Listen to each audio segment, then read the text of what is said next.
All right, Andrew is in Winnipeg tonight. Chantal's in Montreal. Bruce is in Ottawa. Let's get right to it. I guess with first impressions, I mean, what I saw was lively. There was a lot of really good exchanges. Whether it was a classic debate or not, I guess you could wonder, but it was lively. Andrew? Yeah, first and foremost, lots of people are only just tuning into Canadian politics at this time, and this debate served one of the functions of these things, which is to clarify the differences between the parties on the issues. And there was lots of there, as I say, for the voter who isn't paying close attention, this was a good introduction to the leaders and their policies. I also think in a three-way race, I think what we're seeing here is a different dynamic than in some of these previous debates. This was not the kind of all-on-one pile-on that some of these debates are, where the Prime Minister's in everyone's sights. Some of the sharpest exchanges and the most telling blows were between the different opposition leaders. Yeah, good point. Chantal? Yes, I don't think that this is a debate that made it easy for the voters who are looking for change to decide where that change would come from. And I think that some of those who have been toying with change might have thought that Stephen Harper came across as less inviting them to walk away than he has been on other campaign stops. So not a night where the race changed to a two-way campaign in the way that we had in the past. Bruce? Well, I actually thought it was an excellent debate. I think that it's fashionable to kind of criticize leaders after these things. But in this case, I think all four of them came with things to say, and they mostly said them pretty well. That having been said, and I would add that Paul Wells, I think, did an excellent job as a moderator. Absolutely. I think at the end of the night, though, there were probably two rooms of two-party rooms that were happy and two that were unsettled. I think Ms. May had obviously a very good night. I think Mr. Trudeau had quite a good night. I think Mr. Mulcair and Mr. Harper will be going back and thinking about whether or not there were any things that they could do differently, especially Mr. Mulcair. And so more work ahead for those two rooms in particular. Well, and Mr. Mulcair has got a big decision to make tomorrow about what debates, if any, he's going to take part in the future, especially on the English side.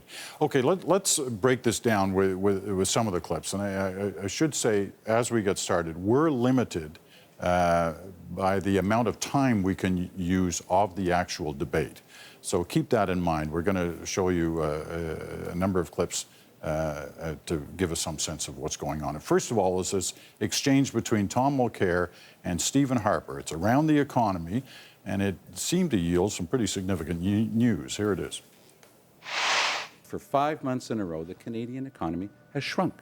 We are 1 month away from a technical definition of recession, but according to a lot of observers, we're already in a recession. Mr. Mulcair, I'm not denying that. What I am saying is that contraction is exclusively, That's good. or almost exclusively in the energy sector. Stephen Harper is the only Prime Minister in Canadian history who, when asked about the recession during his mandate, gets to say which one.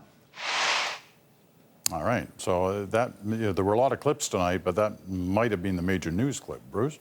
Well, it was certainly one of the more important moments, and I think the economy is obviously going to be one of the central issues for people. I think it really underscored for me the fact that this isn't the economy that Stephen Harper expected to be running on. He's talking about his credentials, and he thinks they're pretty good, and to some people's eyes, they will be pretty good. But I actually thought that Mr. Trudeau said something really quite telling in his closing remark, where he said, Mr. Harper's message ultimately sounds like it doesn't get any better than this. And that's where I think Mr. Harper really has to think hard about whether he needs a stronger pitch to voters. All right.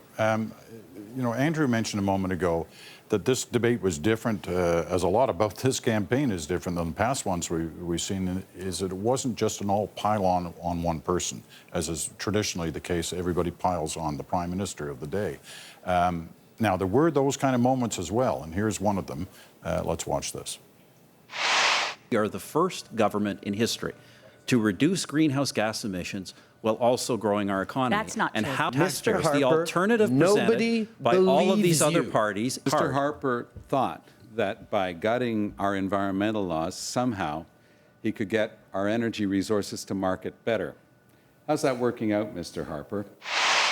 So when you have this kind of pile on the leader, and you know, and Stephen Harper's kind of welcomed this in past debates, and you're wondering tonight whether that's damaging or not damaging to him when that does happen. Chantal?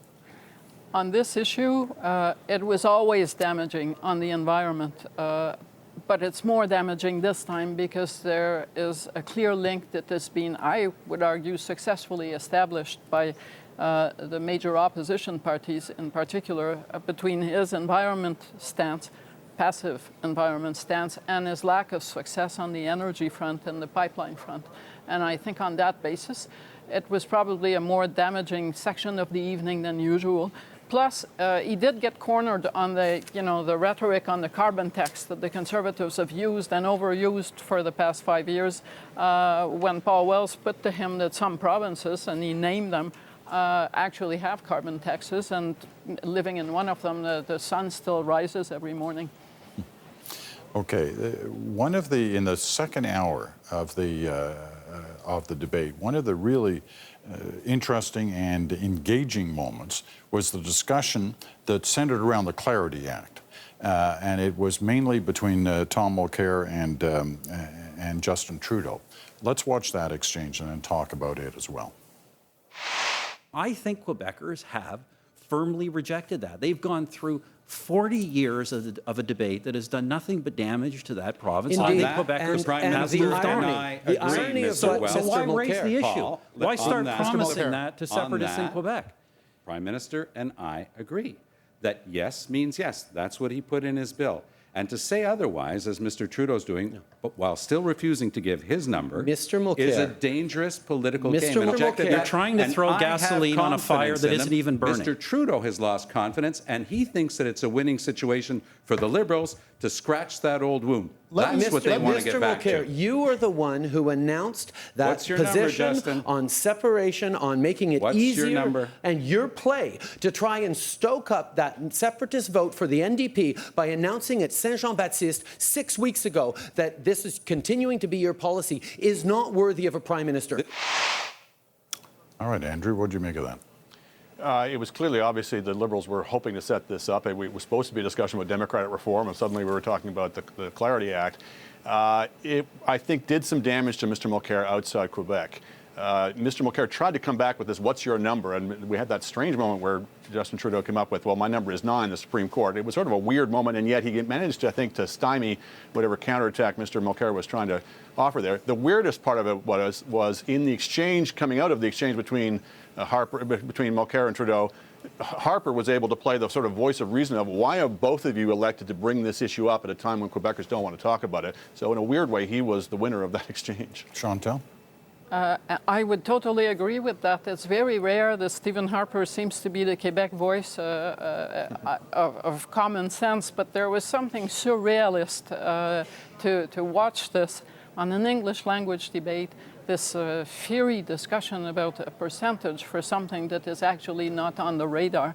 There are points that Mr. Trudeau probably scores outside Quebec with this.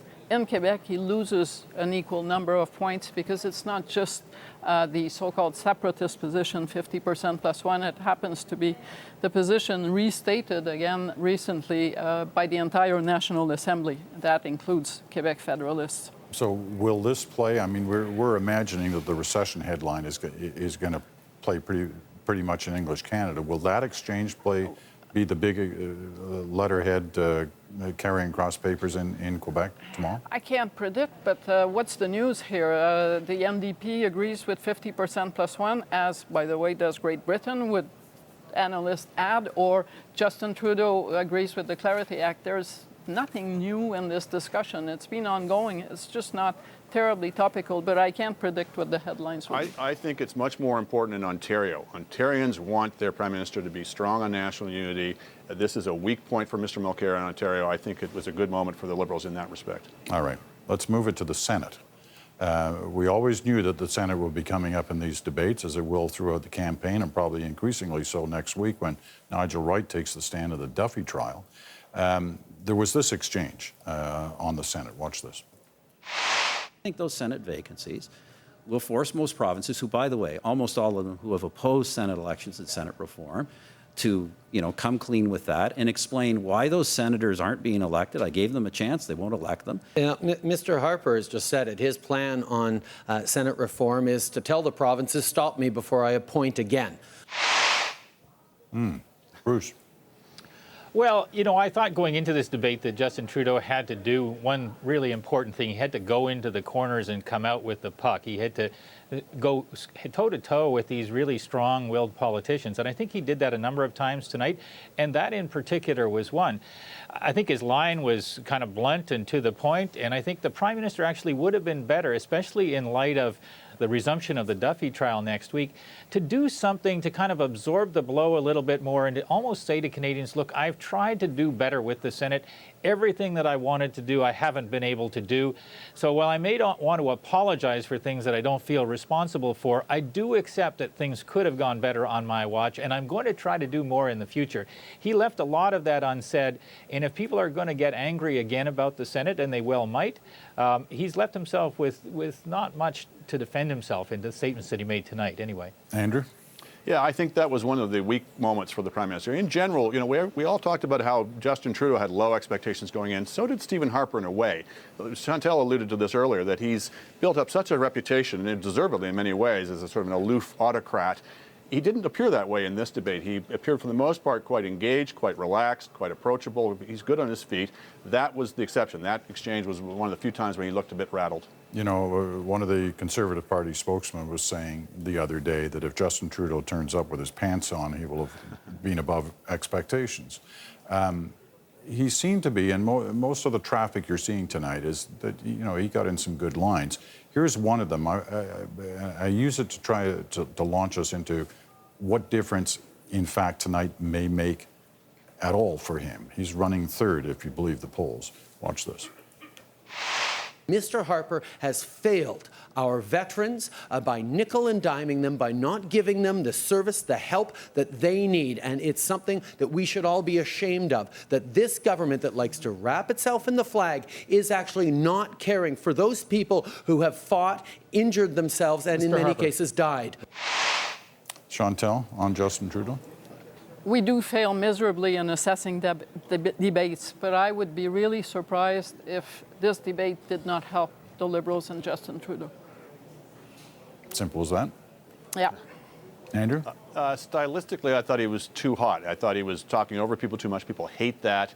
I think he almost came across as a bit yappy. On the other hand, Tom Mulcair, at least in the first half of the debate, was almost like he was on Valium or something, and that strange smile. I thought he found a better tone towards the end of the debate. I actually thought Mulcair did better in Trudeau overall. He did. Mulcair looked at the beginning, in that first 15 to 20 minutes, like the last thing he'd been whispered is, "You're the front runner." You know, smile, smile, so you can smile. all Yes. smile. Don't get suckered into any fights. Yeah. Somewhere between angry Tom and that smiling Tom, as I say, towards the end, I thought he found the better tone. Bruce? Well, I think Justin Trudeau has no path to victory that doesn't involve some faltering by Tom Mulcair at this point. And Justin Trudeau needs to help himself as well. In the debate tonight, I think Thomas Mulcair probably didn't knock it out of the park. He looked too emotionally controlled to my eyes, but we'll see what other people think, obviously. I thought Justin Trudeau did actually not just meet the low expectations, as some have said. I thought he actually was quite a bit better than that. If you hadn't known anything about him and only seen the ads, you would have thought he doesn't know anything about the issues and he won't be able to carry on this conversation. I think he did that and a little bit more tonight. But can I just add, we don't know how many people focused on this debate. Right. I did Main Streeting with candidates the day after we declared Joe Clark the big winner of 2 debates in a row, and it had 0 impact. So overall, I don't think it changed the dynamics. No one excluded himself from the lineup, and Ms. May certainly didn't hurt herself tonight.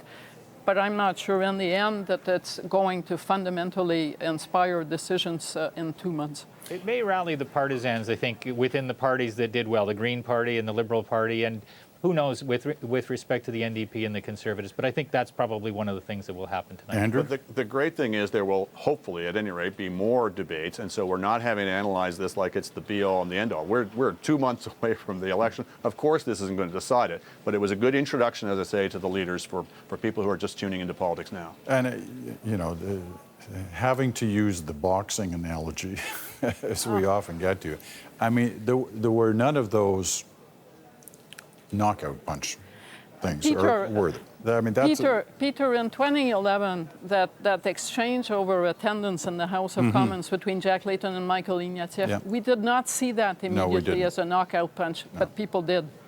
Yeah, the difference there was 11 million people watched that. I mean, who knows how many will watch, would have watched tonight, but the number is likely to be considerably lower than that.